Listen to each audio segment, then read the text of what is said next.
And so I want to kind of pause in the storyline. I want to break apart the elements of what Korah and Dathan and Abram, I'll get it right, all were involved with. Because we find it nowadays in churches. I'm not talking about ours. I'm talking about churches. We find it in families. We find it in careers, in our jobs, in communities. And so we're going to talk about the lessons we learned from a rebellion. Things that happen and things that we need to know about to stay away from.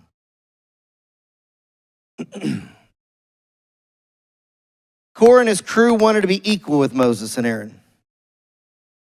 In all honesty, they wanted to overthrow the godly order that was set in place. So now we're going to talk about all the little things we learned in that time frame. Turn to Galatians chapter 5. Now, if you want to pull out a few things out of Galatians chapter 5, verse 19 through 21, I'm going to pull apart some of the, I think there's 17 listed in there of the things that are abomination, things you're not supposed to do. I'm going to pull apart a few of them that I believe Korah and his crew were walking in.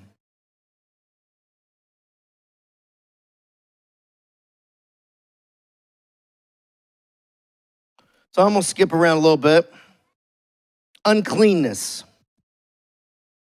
Now, I'm all for one of the greatest things that I think Pastor Henry instilled into me when it came to understanding Scripture and studying Scripture was to not just take a word at face value.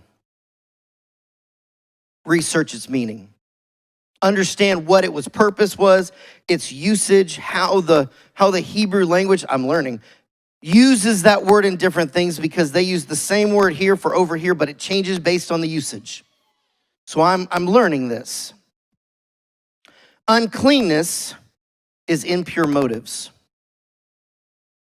Impure morality or physicality, that is true, but it also comes with impure motives. Korah had impure motives for looking at Moses going, hey, you take too much, we want to help. Then probably one of the hardest words in the King James language for me to pronunciate. Lasciviousness. It's like Worcestershire. I thought I heard it. Lasciviousness. And for years growing, I'm like, okay, one, I can't pronounce it. What does it mean?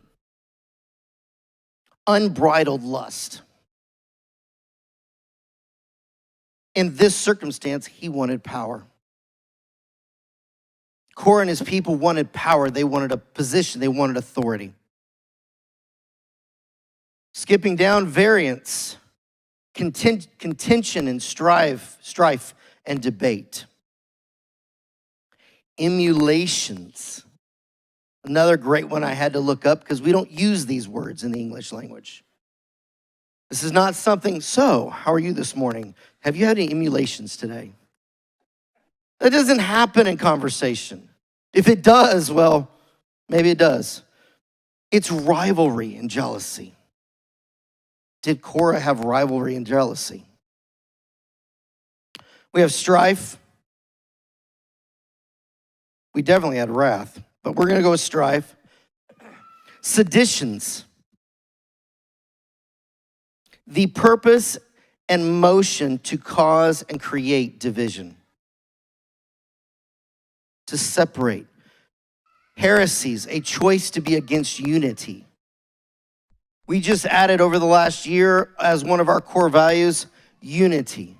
Because I believe, and we were talking as elders, and specifically me and Pastor Donna, when we started looking at unity, the church has to come together in unity.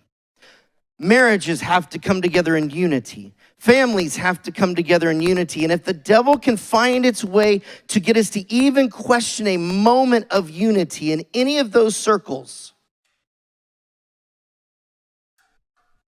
he's got a hook in. He's got a way in. That's why standing in unity is so important.